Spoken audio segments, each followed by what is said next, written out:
Hola amigos de Contexto.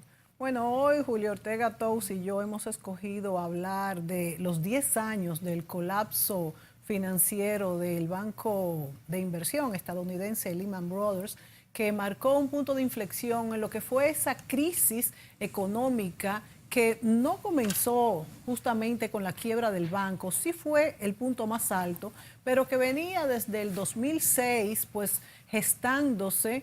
Ya de hecho los bancos habían pedido rescates y la verdad es que esto repercutió en todo el mundo, en sitios tan distantes desde Islandia, Londres, o sea, Gran Bretaña, Europa completa, y por supuesto también tuvimos repercusiones en lo que es Latinoamérica. El 15 de septiembre del 2008 fue ese lunes negro en Wall Street cuando este banco de inversiones se declaró en bancarrota.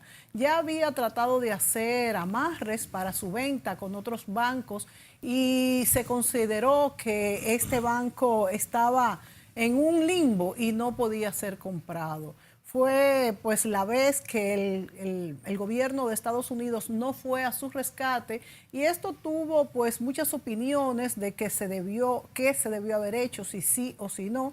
Ya pues en marzo de ese mismo año se había rescatado el banco de inversión Bear Stearns. Lo compró el Bank of America por una cifra mucho más baja que su valor real, y asimismo ese 15 de septiembre Merrill Lynch también fue comprada por Bank of America. Ese mismo día, creo que fue, Julio, tú me corregirás si no fue así, la compañía de seguros AIG pues solicitó también un rescate millonario al gobierno de los Estados Unidos, a la Fed, a la Reserva Federal, y le fue entregado. Como es normal, las bolsas se pues dieron una caída espectacular, bajando unos 500 puntos, creo que fue. Fue pues un momento terrible para toda la economía, y todo esto siguió teniendo consecuencias hasta el 2010, cuando se dio la gran crisis del euro y tuvieron que pues ser rescatados también bancos desde Grecia, Irlanda, Portugal, pasando antes todavía de lo de Lehman Brothers, con este banco muy grande de Gran Bretaña, el Northern Rock, que fue también nacionalizado por Gran Bretaña. De manera que esto es una crisis de grandes dimensiones, de las que ya se ha recuperado los Estados Unidos, el mundo, pero que ha causado mucha controversia, y nos preguntamos si estará preparado el mundo para que esto no pase de nuevo, porque así como quebró Lehman Brothers, así también ganó mucho dinero entre el 2005 y el 2007, bueno, por malos negocios, porque todo fue una burbuja inmobiliaria de unos inmuebles, de casas que no tenían pues el valor a los que se era prestado. La gente iba al banco, se pedían préstamos y no se limpiaban los clientes, y luego no podían pagar porque las casas no paren, ¿verdad? Como otro tipo de negocio, Julio. Sí, esto diríamos que es una manifestación. El 15 de septiembre del año 2008 y la caída de Lehman Brothers fue, diríamos, el pico y la manifestación más socorrida de el inicio de una crisis financiera que se fue gestando por muchos años en los Estados Unidos por políticas monetarias, políticas financieras y unas ideas sobre la economía y sobre el rol del sector bancario que llevaron primero a los Estados Unidos y arrastrado por los Estados Unidos al mundo, a casi todo el mundo, a una situación de quiebra financiera. ¿Qué era lo que pasaba? Los bancos norteamericanos encontraron en el sector inmobiliario un sector que ellos pensaban que era infinito, que podía crecer infinitamente por una razón, y era que las casas no se devaluaban. Al Las contrario, casas subían. solo aumentaban su valor. Y cuando los bancos comenzaron a no las personas a ir a pedir hipoteca, sino los bancos ir donde la persona a ofrecerle hipoteca, una primera, una segunda, una tercera hipoteca para sostener consumo, ofrecerle hipotecas a personas sin el más mínima condición. Y por un monto muy elevado del sin valor la más de la mínima casa. condición de repago. Todas esas malas hipotecas terminaron en Wall Street, en los bancos de inversión, en los genios de Wall Street. Y todo el mundo decía, no, ellos le van a buscar una solución. Y la solución que se inventó los bancos de inversión de Wall Street, de los grandes bancos norteamericanos, fue un instrumento que se llamó instrumento colateralizado de deuda. Yo le tengo un miedo a esos nombres. CDI, Collateralized Debt Instrument. ¿Qué era eso? Eso era como agarrar un saco, para hacerlo un poco gráfico, o un zafacón, y usted meter ahí buenos préstamos, préstamos intermedios y malísimos préstamos. Y se supone que ese batiburrillo que se formaba ahí adentro le permitía a Wall Street colocar esto en el sistema de fondos de pensiones, en los fondos mutuos, en donde se manejaba el efectivo a nivel internacional, con la garantía de que Wall Street estaba diciendo que eso estaba bien. Uh-huh. ¿Y las calificadoras de riesgo? Las calificadoras de riesgo, es decir, todo el sistema se vio contaminado con esto. Y entonces, ahí fue que surgieron este término que se llamaban las hipotecas subprime, que contenían lo que se le llamó también las hipotecas tóxicas, es decir, las muy malas, que las metían por debajo en estos instrumentos de deuda colateralizados, en un momento comenzaron a surgir y la putrefacción comenzó a afectar el balance de los bancos, y el balance de los bancos a la vez comenzaron a afectar a los bancos hipotecarios especializados como Freddie Mae, Ginnie Mae, Indy Mac, etcétera, que quebraron antes del 15 de septiembre y que fueron rescatados por la Reserva Federal, por el Tesoro y posteriormente por la Reserva Federal. ¿Qué era lo que subyacía en este proceso? Hubo un presidente o gobernador de la Reserva Federal de los Estados Unidos, que es el Banco Central, que se llamó Alan Greenspan. Que fue el que más tiempo pasó. 17 años pasó Alan Greenspan corridos en la Reserva Federal. Y Alan Greenspan, que era un consultor de muy alto nivel en Wall Street, tenía la idea de que el mercado se regula solo. De que la mano invisible, que lo mejor era eliminar todas esas distorsiones regulatorias y dejar que el mercado se regulara solo. Y evidentemente, la lógica colectiva no es lo mismo que la lógica individual de la ganancia de una persona o de un banco en este caso, o de varios bancos, y entonces esto terminó en lo que se llaman las burbujas. Primero hubo una burbuja que fue la burbuja de los .com, como a principios de los años 2000. Sí. Esa burbuja, cuando se pinchó, lo que hizo fue que mucha gente perdió dinero, pero no afectó al sistema como tal. Pero en las burbujas de subprime hipotecaria ya tenían contaminado el balance, ya no solo de los bancos, ya no solo de los fondos de inversión, ya no solo de los fondos de pensiones, sino del sistema financiero internacional.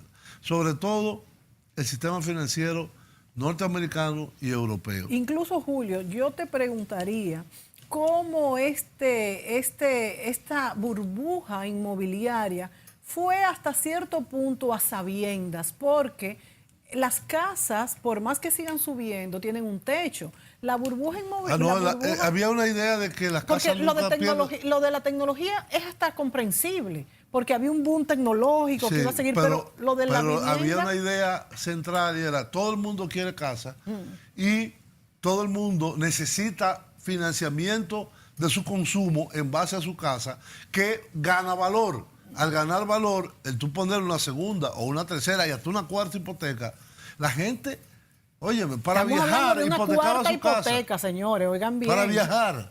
para irse de viaje y para a un amueblarla. boche, para amueblarla, no, y para ir a comprar una segunda casa, una tercera casa. Fue realmente un desorden absoluto. Ahora bien, Julio, por ejemplo, en Gran Bretaña vimos la nacionalización del banco de este No, pero en modo. Estados Unidos se nacionalizó casi todo. Sí, sí, pero mi pregunta es, ¿por qué ese contagio tan rápido? Ya antes incluso. Por los CDI. Los instrumentos Sí. de deuda Fueron colateralizados se los vendidos, vendían a todos los bancos. mundialmente. Cuando los bancos pedían que le pagaran sus intereses, decían no hay. Y ahí fue. Entonces ¿qué hubo una explotó? crisis en la cual los bancos no pudieron hacer frente a sus obligaciones. Tenemos un videíto Sí. muy corto en este segmento que yo quisiera que lo pasen, que es el que yo le indiqué a la coordinación, que es el video 1 en este caso, que sería breve síntesis de la quiebra de Lehman Brothers. Vamos a ver este video.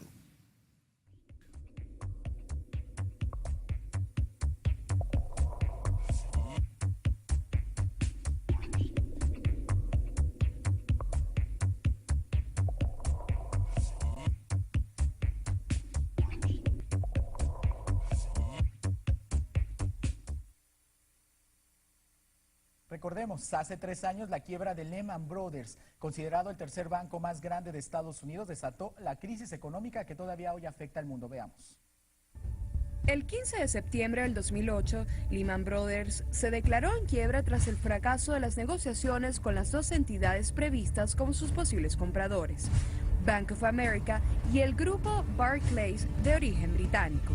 Lehman Brothers cerró sus puertas tras 158 años de actividad, cuando se vio seriamente afectado por las pérdidas provocadas por los títulos respaldados en las hipotecas del 2008. El caos ocurrió en pocos meses. En el primer semestre de ese año, el banco había perdido el 73% de su valor en la bolsa. En agosto anunció el despido del 6% de su plantilla laboral. El despacho Legal Jenner y Block de Nueva York determinó las causas de la bancarrota.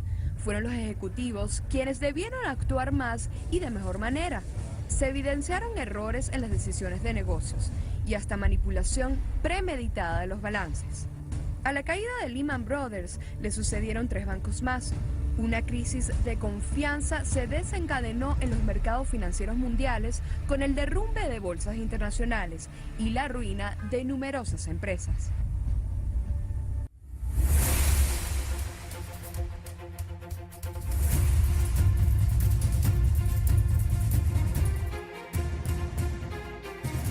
Bueno, ahí veíamos una breve reseña de cómo en septiembre del 2008, hace 10 años precisamente en este mes, el banco Lehman Brothers, que había sido precedido por muchas otras quiebras, de aseguradoras, de bancos de hipotecarios, de instituciones financieras menores, habían algunas que habían sido comprados por otros bancos. Es decir, la Reserva Federal y el Tesoro de los Estados Unidos comenzaron a maniobrar para ver cómo podían ganar tiempo, pero dentro del Tesoro, aparentemente la Reserva Federal no estaba de acuerdo. Hubo un momento que dijeron, ya basta, porque vamos a desangrarnos. Aunque después de eso se siguió. No, después a la maquinita le dieron en principio el costo fiscal de la crisis financiera norteamericana, porque a diferencia de aquí, que cuando quebraron los bancos en el 2003-2004, el gobierno obligó que el Banco Central le pagara a los depositantes. En los Estados Unidos, la asistencia provenía ya sea del Tesoro o ya sea de la Reserva Federal. La Reserva Federal llegó a emitir mensualmente por muchos años, 85.000 a 90.000 millones de dólares, todos los meses, para darle liquidez al sistema. Y eso implicó el abandono absoluto de los principios neoliberales, del monetarismo en boga, que desde los años finales de los 70 estaba como ideología oficial de la economía. Incluso Angela Merkel dijo que era el Estado que tenía que... No, George Bush. Sí, también. George Bush, inclusive, muchos de los arreglos políticos que existían hasta ese momento, por ejemplo, el grupo de los 7 o de los 8, dependiendo si invitaban o no a Rusia, dejó de ser el que guiaba las políticas del Fondo Monetario Internacional y del Banco Mundial, y lo sustituyó el grupo de los 20. Los Estados Unidos calificaban para hacer un programa con el FMI. Sí, Lo que claro, pasa es que uno claro, decía la gente, claro, "Oh, claro. oh, oh", No, se claro reía, que pero ¿por qué se calificaba. reían? Claro Si que Estados calificaba. Unidos debió tener un programa de ajuste Por con el supuesto. FMI, y además, algo que nunca pasó, las consecuencias penales de esa crisis. Sí, Nadie nunca cayó pasó. preso. Inclusive los muy pocos que cayeron presos, se dice que eran empleados de quinta categoría. muy que bajo no. nivel. Es importante también decir que George Bush estuvo pues abogando por los primeros 150.000 millones para la revitalización de la economía, y fue una lucha con el Congreso, porque acuérdate que no se lo querían Sí, pero dar. después Y después pues, sí, se hizo. la Reserva comenzó a tirar dinero. Sí, pero si no se llegaron a hubiera lo que hecho, hubiese sido mucho peor, Julia. No sé, Estados Unidos llegó a tener millones y millones de parados, hecho, acuérdate que Estados millones Unidos, de pérdida de activos. Sí, pero Estados Unidos salió primero que Europa de Pero la entró crisis. primero. Sí, entró primero. Vamos a la pausa y después vamos a volver con un video largo, pero que yo creo que es bueno porque explica la vinculación de ese septiembre con el septiembre de ahora, 10 años después. Volvemos.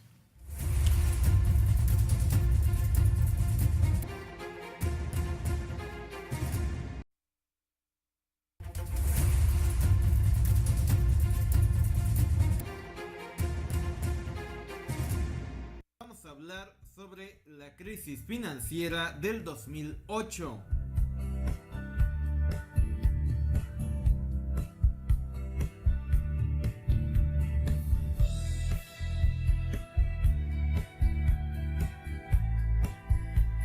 En septiembre de 2018 se cumplen 10 años de la crisis financiera de 2008. A pesar de que la crisis no tiene ni una fecha formal de inicio, ni un final claro, fue precisamente el mes de septiembre donde todo mundo se percató de que existía una crisis. Un 15 de septiembre de 2008, el cuarto banco de inversiones más grande de los Estados Unidos se declaraba en bancarrota. La quiebra de Lehman Brothers marcaría un antes y un después en la forma en que la sociedad visualiza al mundo. Desde pequeños se nos había dicho que el sistema en el que habitamos era perfecto, incluyendo a Wall Street. Con la caída de la Unión Soviética a principios de la década de los años 90, se había generado la percepción de que el capitalismo era un sistema cuasi perfecto. Frank Borman, astronauta del histórico Apolo 8, alguna vez dijo, y cito: "El capitalismo sin quiebras es como la cristiandad sin infierno". De hecho, la historia del capitalismo está llena de auges y de caídas. Durante los auges económicos, las personas se dejan llevar por la euforia y tienden a adquirir infinidad de deudas. Durante las crisis, las personas se dejan llevar por el pánico y esto tiende a profundizar la crisis misma. En la mayoría de las ocasiones, las crisis siempre son planeadas por las élites financieras, con la única finalidad de crear estructuras económicas mucho más compactas. No por nada hemos llegado a un mundo dominado por cada vez menos corporaciones que afectan cada uno de los aspectos de nuestra vida. Hoy en día sabemos que la crisis del 2008 fue un evento deliberadamente planeado por los propios banqueros. Días previos al 15 de septiembre de 2008, se habrían reunido banqueros, personal de la Reserva Federal y del Tesoro de los Estados Unidos y habrían tomado la decisión de dejar caer a Lehman Brothers. Con la caída de Lehman Brothers, el sistema financiero internacional estuvo al borde del colapso, y esto forzó al gobierno de los Estados Unidos a aprobar el mayor rescate financiero jamás otorgado a los propios banqueros. Paulson, secretario del Tesoro de los Estados Unidos, alegó en su momento que no era posible rescatar a Lehman Brothers. porque era completamente injusto que los contribuyentes asumieran los costos de la avaricia de los propios banqueros. Los banqueros, que habían sido los causantes de esta crisis, recibieron más de 700.000 millones de dólares provenientes de las arcas gubernamentales. Y esta forma de resolver la crisis trajo toda una serie de consecuencias en la década posterior. El sitio web antena3.com titula: "Más paro, menos salario y una banca mucho más concentrada. La herencia de Lehman Brothers 10 años después de su quiebra". La crisis de 2008 trajo como consecuencia un alto endeudamiento público. Al mismo tiempo se inició un periodo de precarización salarial que ha provocado el empobrecimiento de la clase media. Más allá de las consecuencias sociales que trajo la caída de Lehman Brothers, la pregunta es si hemos aprendido algo de todo esto. El sitio web financialtribune.com titula: "La próxima crisis financiera será mucho peor que la del 2008. Anne Pettiford, analista financiera internacional, predijo en el año 2006 el inicio de la crisis financiera de 2008. Anne Pettiford ha dicho a Sky News que la próxima crisis financiera ya está en marcha y que será mucho peor que la crisis del 2008. La causa de la próxima crisis no serán los créditos hipotecarios, más bien la causa será la enorme deuda corporativa y gubernamental. Y muy posiblemente el desencadenante será la inflación, que obligará a la Reserva Federal a subir los tipos de interés". El sitio web CNBC.com titula: "El máximo gurú cuantitativo de JP Morgan advierte que la próxima crisis provocará disturbios sociales no vistos en 50 años. Marco Kolanovic, jefe de contabilidad de JP Morgan, ya visualiza la próxima crisis financiera. De acuerdo a Kolanovic, están ya creadas las condiciones para que una vez que termine el ciclo alcista, se produzcan reacciones sociales potencialmente violentas. Kolanovic cree que el mercado de valores sufrirá una abrupta caída una vez que entremos en recesión económica. JP Morgan ha publicado un extenso análisis con motivo del 10º aniversario de la caída de Lehman Brothers.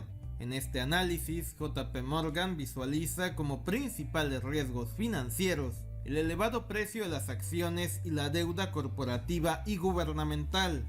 Es importante aclarar que JP Morgan visualiza el inicio de la próxima crisis en un periodo no mayor a 3 años. La pregunta es por qué JP Morgan considera que durante la próxima crisis pueden generarse reacciones sociales potencialmente violentas. La respuesta es muy simple. En teoría, hoy en día usted vive en lo que se conoce como boom económico. El detalle es que a pesar de este boom económico, las personas no están del todo contentas. Y este enojo social es lo que explica el por qué personajes como el presidente Trump lograron llegar al poder. Si las personas están molestas con el boom económico, es difícil imaginar cómo reaccionarán cuando oficialmente estemos en medio de una crisis financiera. Además, el otro detalle de la próxima crisis es quién rescataría a los grandes bancos. Usted debe saber que hoy en día ningún gobierno, incluyendo a los Estados Unidos, tienen la capacidad real para poder rescatar a sus propios bancos. De hecho, ni los propios gobiernos son capaces de rescatarse a sí mismos. El sitio web expansión.mx titula: "López Obrador dice que México está en bancarrota". El presidente electo de México ha dicho que su país se encuentra literalmente en bancarrota y que difícilmente logrará cumplir todo lo que demanda el pueblo de México. Técnicamente México no se encuentra en quiebra técnica en estos momentos. De hecho, a diferencia de una corporación, los gobiernos nacionales no entran en bancarrota. Más bien, los estados-nación pueden simplemente entrar en default financiero y eso implica dejar de pagar la deuda. Más bien, lo que López Obrador ha querido decir es que si las condiciones internacionales se vuelven mucho más adversas, México, al igual que la mayoría de los países, entrarían en default financiero. Esto también incluye a los Estados Unidos, que tiene una deuda cada vez más grande. El sitio web usnews.com titula: La deuda global deja al mundo vulnerable a la agitación.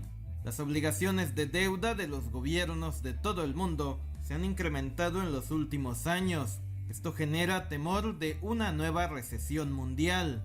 La única forma de evitar ese default financiero que tanto temen nuestros gobiernos es bajando aún más los tipos de interés. Pero recordemos que la propia Reserva Federal está en proceso de continuar subiendo las tasas de interés. En conclusión, a 10 años de la caída de Lehman Brothers, el fantasma de la crisis vuelve a surgir. Hoy en día tenemos un sistema bancario mucho más fuerte, pero a la vez tenemos gobiernos más débiles que en 2008. Oficialmente, la crisis ya ha llegado a países como la Argentina y Turquía. Todo esto sin hablar del caso venezolano. Es difícil entender por qué ocurre todo esto si en teoría seguimos en boom económico. La próxima crisis será algo completamente diferente a lo vivido en 2008, por muchas razones. Los grandes bancos como JP Morgan se dicen preocupados no por la hipotética crisis, más bien los banqueros están preocupados por algún tipo de estallido social. Finalmente, le tengo que recordar que la palabra crisis siempre implicará riesgo y oportunidad. Riesgo en el corto plazo, pero oportunidad en el largo plazo. Las crisis siempre serán una oportunidad que nos ofrece la vida para poder reinventarnos como personas. Al final, vivir implica ir descubriendo nuevos mundos.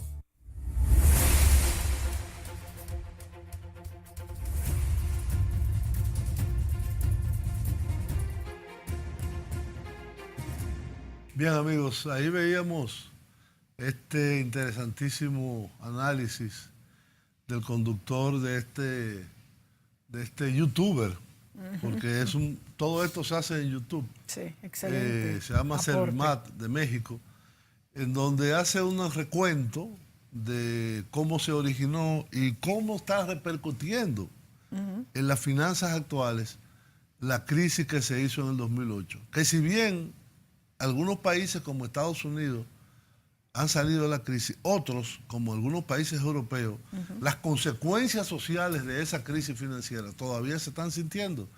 Y las políticas económicas, por lo tanto, están haciendo reflejar en esas políticas lo que se adoptó como consecuencia de la crisis financiera del 2008. Vamos a poner un ejemplo que conocemos muy bien, sí, España. Sí. España vive con una camisa de fuerza de la Comisión Europea, que le pone un techo de gasto, le pone un techo de presupuestario, le pone una serie de techos como lo tenía Grecia, por ejemplo. Grecia acaba de salir del rescate y lo tenía, pero tiene unos límites. Tiene Tú no unos puedes límites pasar muy fuertes. del 3% de déficit, etcétera. Lo mismo era Portugal, los otros países del sur de Europa también, Italia y Francia, están en ese carril todavía. Y la crisis social, bueno, ya no hay 28 o 29% de desempleo, pero hay 16 o 17, que es muchísimo. Sí, es muchísimo. Entonces, todavía hay países del mundo desarrollado donde esto no ha pasado. Otro fenómeno que se está dando es el fenómeno del reequilibraje de poder en el mundo, poder económico y poder comercial, con el surgimiento con fuerza de estos polos asiáticos, sobre todo la República Popular China y India, claro, entre otros, que realmente han desplazado, de acuerdo a los años 70, 80, que la gran admiración del mundo era Japón. Ya Japón es uno más, no voy a decir secundario porque es la tercera economía del mundo. Uno más de ellos. Pero la diferencia es abismal, claro, entre el PIB japonés y el PIB de China o de Estados Unidos. Claro, claro. Entonces, este proceso de reequilibraje con las consecuencias de esa crisis son lo que han traído un gobierno como el de Donald Trump. El cambio de políticas, de las políticas de la globalización y el libre comercio a una política de proteccionismo. Que y desde cierre. la crisis comenzaron a ponerse muchísimas medidas proteccionistas para poder sacar a las economías Comenzaron, pero la manifestación más radical claro, es ahora, pero Es ahora. comenzaron desde ese tiempo. Y es bueno señalar que el productor de este documental, muy bueno por cierto, muy explicativo, habla de que vamos a volver a la crisis. Yo diría que la crisis no ha salido del todo, nunca. No ha salido del todo, pero por ejemplo en Estados Unidos ha habido una recuperación económica importante. Sustancial. Él habla de algo que realmente uno tiene que ponerle mucha atención, y es que en lugar de la deuda hipotecaria y de la familia, ahora es la deuda corporativa, es decir, de las empresas y de los gobiernos. Sí. Estamos viendo que ya los Estados Unidos tiene una deuda pública acumulada, federal, de 21.4 billones en español, que son trillones en inglés. Eso es casi el 110% del PIB de los Estados Unidos. Y decir, como se dijo, bueno, Wall Street resolverá, en este caso el gobierno resolverá, es hasta cierto punto una es que no hay espacio. Sin embargo, Julio, este joven también decía que él calcula que en 3 años volverá. Él no. Bueno, no, que la gente. Un analista específico de JP Morgan. Y también tengo que aquí es el principal otro, banco de inversión del mundo. Sí, bueno, y que se benefició de la crisis porque le afectó, pero ellos salieron más fortalecidos. Sí, que otros. O sea, que le afectó, pero son ellos los que dicen que en los próximos 3 años va a volver otra crisis financiera. Y antes de la explosión de Lehman Brothers también había muchísimos que pregonizaban, o sea, decían que iba a haber una crisis y que el mercado se iba a derrumbar, y mucho más después de la quiebra. No se hizo nada. Y yo no se ha hecho nada, pero no a se eso hizo voy. en ese momento. No, ni se ha hecho nada. Sí, bueno. Pero a eso después voy, de la crisis del 2008 y del estallido muchas regulaciones. Hay mucho más regulaciones que ahora las quiere quitar el gobierno de Trump. Eso te iba a decir. El sector financiero. Todas más o menos las que impuso Obama se están tratando de quitar ahora. Sí, todo lo que haya hecho Bush, Obama, porque Bush comenzó. Sí, Bush comenzó. Bueno, pero a lo que voy es que yo, a pesar de que sí creo que esta deuda es insostenible, tanto corporativo como de los países, yo no creo que vaya a haber así una caída abrupta, porque al principio incluso yo lo creía, después que cayó el mercado en ese momento. ¿Tú piensas que no habrá? Yo creo que no. Porque, ¿Y por qué? Bueno, porque he visto una carrera ascendente después de esto, sostenida. Y se decía, muchísimos analistas decían que no, que venía el descalabro económico, que venía que el Dow Jones se iba a meter a qué sé yo cuánto. Aunque yo siempre he sido abanderada de que es mejor, por ejemplo, aquellos que les gusta invertir en la bolsa, que es mejor esperar a que baje para entonces apostar a la subida, porque este mundo económico que vivimos es demasiado dinámico para que se mantenga a la baja. Yo creo que el que quiere invertir en corto, que es como se llama cuando se apuesta que va a bajar, es mejor esperar que baje. ¿Tú tienes mucho conocimiento de la bolsa de valores? Claro que tengo, puesto que me quedé enganchada y perdí mucho. No, perdí. Justamente aposté a la baja, porque me haces, y yo lo dije, pero ¿cómo vamos a apostar a la baja? Vamos a apostar cuando baje, vamos a apostar al alza, porque es que este mundo no va para atrás, Julio. Entonces, lo que yo creo pero hay caídas, recientemente hubo unas caídas violentísimas. Perfecto, pero el que apuesta a la baja tiene que inmediatamente salirse. ¿Por qué? Porque va a subir. Entonces, y tanto es así que la raya siempre Mira, es la ascendente. historia del capitalismo en el siglo XX y en el actual, lo que llevamos del siglo XXI, ha habido 2 grandes crisis. La crisis de 1929 y la de 2008. que tuvo como consecuencia última la Segunda Guerra Mundial. Sí. Porque y la quiebra de todo el sistema financiero y económico del mundo, y la del 2008. Sí. Y en muchos aspectos, aunque se ha recuperado las principales economías y otras no les afectó, por ejemplo, China no le afectó en nada. No, es que era otra parte del mundo. No tenía esa contaminación con el sistema financiero internacional. Hoy en día el Banco de Londres, y es de lo mismo, no te estoy interrumpiendo, el Banco de Londres fue nacionalizado antes de la caída de Lehman Brothers. ¿Cuál banco? O el Northern Rock. de Londres.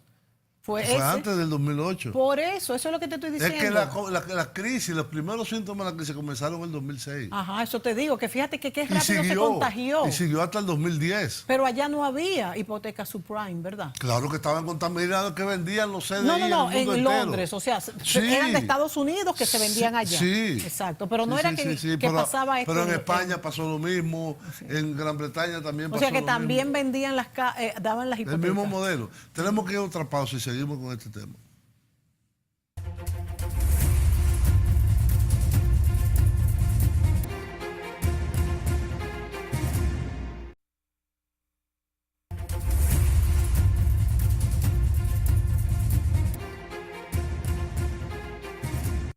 La crisis financiera del 2008 ocurrida en Estados Unidos es recordada por su gravedad y sobre todo por su rápida propagación en todo el mundo. Lo que empezó como una bonanza terminó en la quiebra de bancos muy importantes. El 15 de septiembre de 2008, la caída de Lehman Brothers se consideró como la mayor quiebra en la historia de los Estados Unidos, la cual a su vez marcó el inicio de la crisis. 2 días después, la Reserva Federal rescataba a AIG, la mayor aseguradora del mundo, con un crédito de $85.000 millones. Posteriormente, eventos como estos se replicarían en todo el mundo.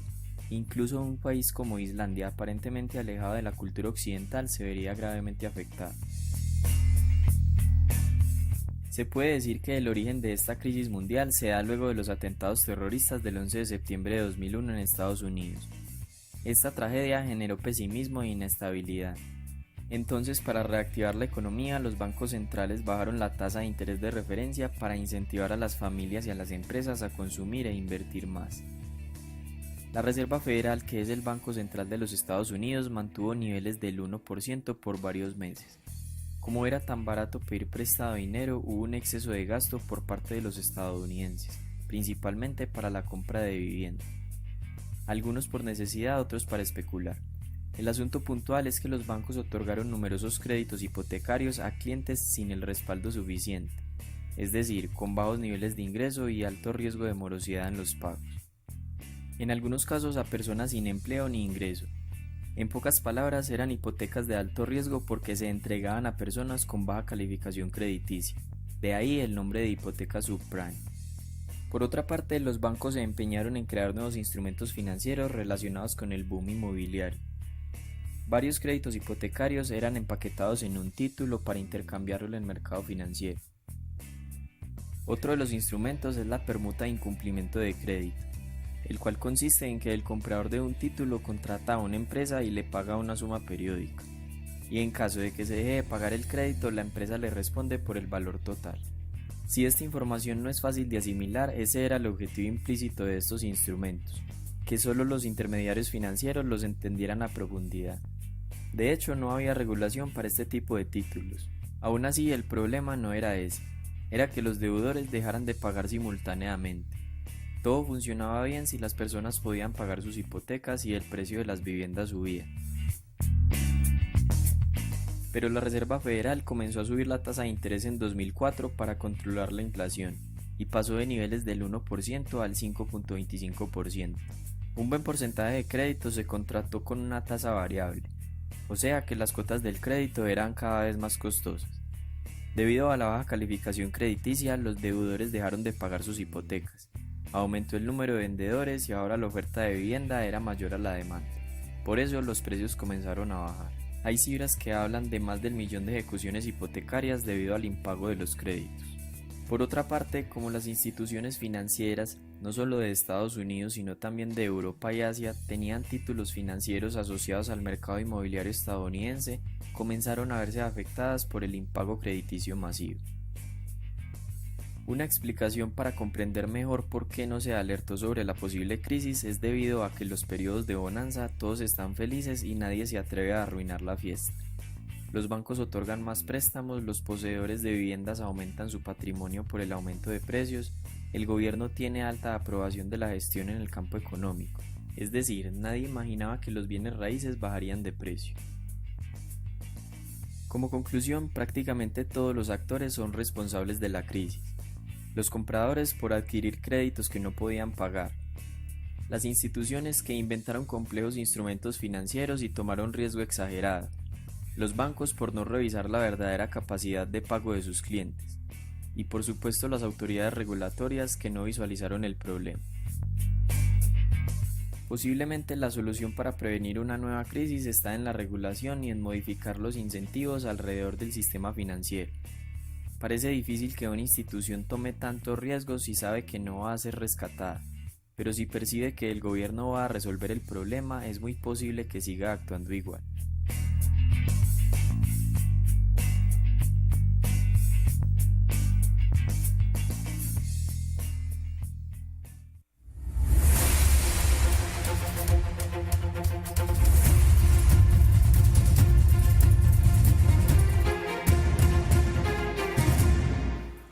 Bien, amigos, ahí veíamos de nuevo esta explicación con Muy otros buena. detalles que no contenían las anteriores, viendo cómo la irresponsabilidad de los reguladores y de los bancos y la propensión al consumo en los Estados Unidos, así infinito.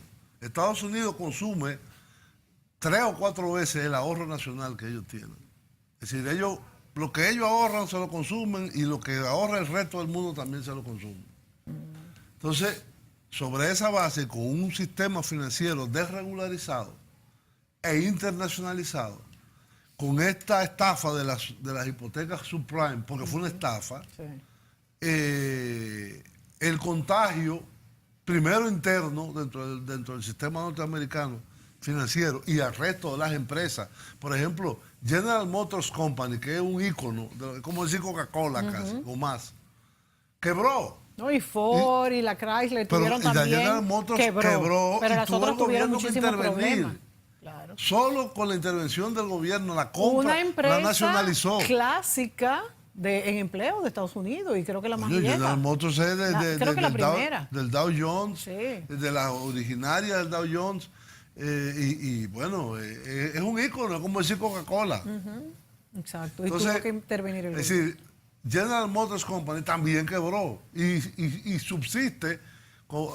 No le pasó lo que le pasó perdón, a Pan American, Sí, sí. que era el ícono de las líneas aéreas y quebró. TWA también quebró y desaparecieron, o Eastern. En el caso de General Motors, el gobierno de Obama la capitalizó, inclusive le nombró el administrador, Sí, sí. la nacionalizó. Son empresas líderes que no deben, que yo creo que el gobierno hizo muy bien, porque es que no pueden desaparecer. Además, generan una cantidad de Sí, empleos. pero el y de- problema es lo que el decía problema el fiscal tipo. que se crea. Sí. Esa deuda de 21.4 billones de dólares, Claro. que es más del 100% del PIB de los Estados Unidos, ese es un problema que está pesando cada vez más en la evolución. Y ahora, con la baja de impuestos que hace el presidente Trump, eso va a incrementarse. Él dice que no, que ahora se va a recaudar más que nunca. No, se va a incrementar. Todas las proyecciones apuntan a que el déficit federal va a ser de 3 millones de millones y 3 billones de dólares en los próximos 5 años, y eso se va a agregar entonces a la deuda. Van a tener que seguir incrementando el techo de la deuda. Entonces es como una ruleta rusa o un Ahora, sistema Ponzi. Este sistema económico es casi incomprensible, porque eso versus a no haber generado todo eso, ese dinero, esos millones, esos 150,000 primero. No, pero eso son para los cacahuetes. Por eso, pero acuérdate que mensualmente se emitían Se 85,000. emitían 150 mil millones de dólares. ¿No eran 85,000 mensuales? Ajá, después. Una parte de la reserva y Exacto. otra parte el tesoro. Exacto. Entonces, ¿qué hubiera pasado si no se hubiera emitido? Hubiera sido peor. De manera que es muy incomprensible. Bueno, es muy eso es confuso. que si mi abuela tuviera ruedas fuera una bicicleta, Sí. yo no sé lo que hubiera sido, pero muy confuso la el solución sistema. fue abandonar los postulados de la teoría clásica económica neoliberal e irse casi al Sí, al otro lado. al neokeynesianismo. Sí. Ujú. Que El fue lo que Estado es sacó el que debe. de la crisis a Estados Unidos y después de la guerra a Europa Occidental en los años 30 y 40. Sí. ¿Qué fue? La intervención del Estado, el papel regulador, el papel estimulador del gasto público, etcétera. Una vez logrado el objetivo de estabilizar, salvar, digamos, lo salvable, porque hubo mucho acervo económico que se perdió, entonces se vuelven a las mismas andanzas. Y ahora, con este corte de impuestos y con esta... Corte de regulaciones también. Y eliminación de regulaciones, vamos a volver al mismo desorden.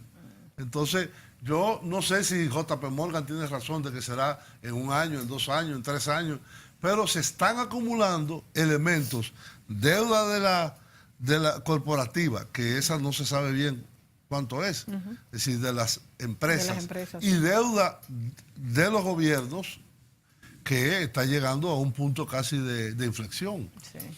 Y eso no solo es válido para los Estados Unidos, para eso todos, es válido para el mundo entero. Para todos, incluyendo Latinoamérica, que también tiene una deuda inmanejable ahora mismo. Tenemos que ver muy bien esto porque... Ahí decía López Obrador...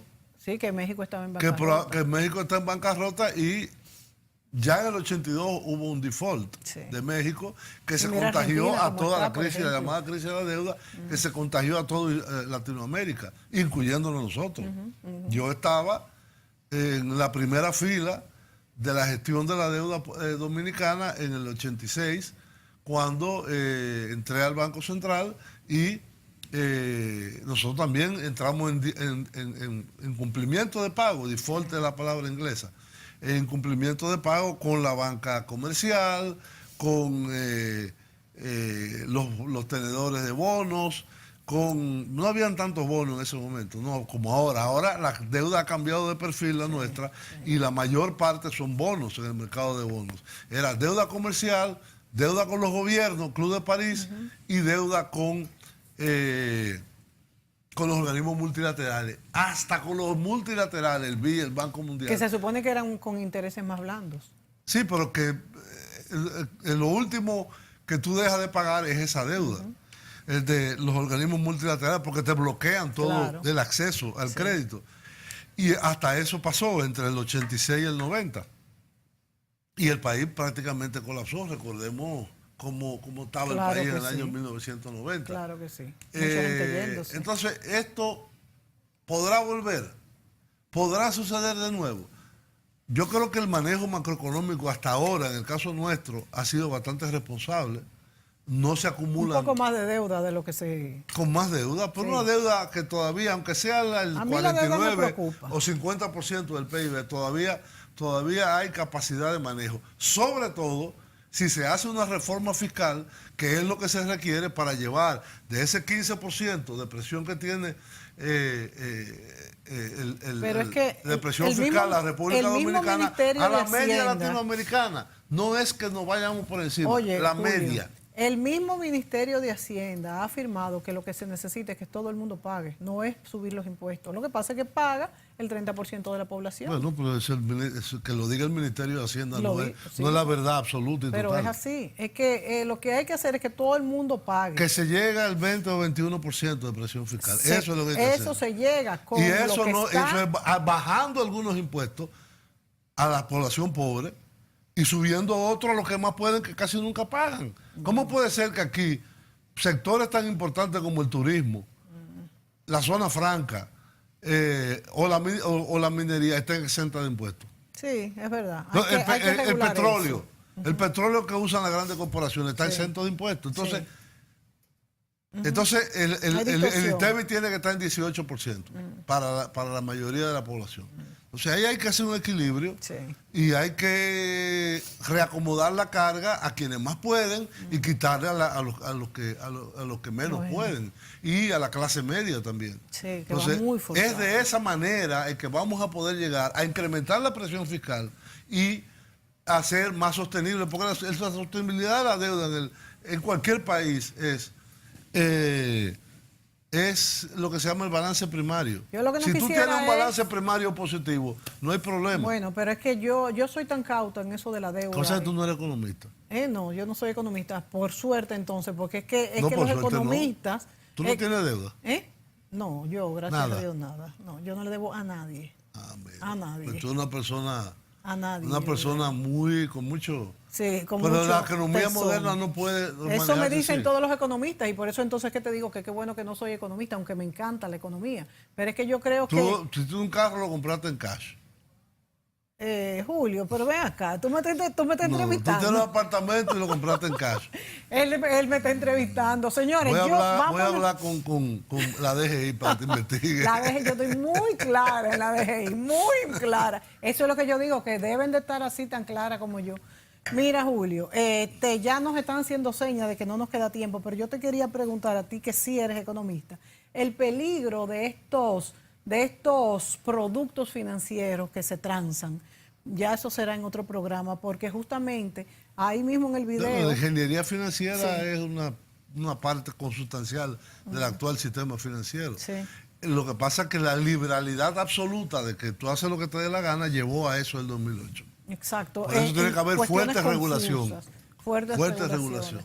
como en todo. Se nos acabó el Se tiempo. nos acabó el tiempo, pero yo creo que ha quedado más o menos claro lo que pasó en el 2008 y cómo se podría repetir. ¿Cómo se está gestando otra cosa? Que ay, no vamos a decir que se podría, no atrayéndolo. Señores, hasta la próxima.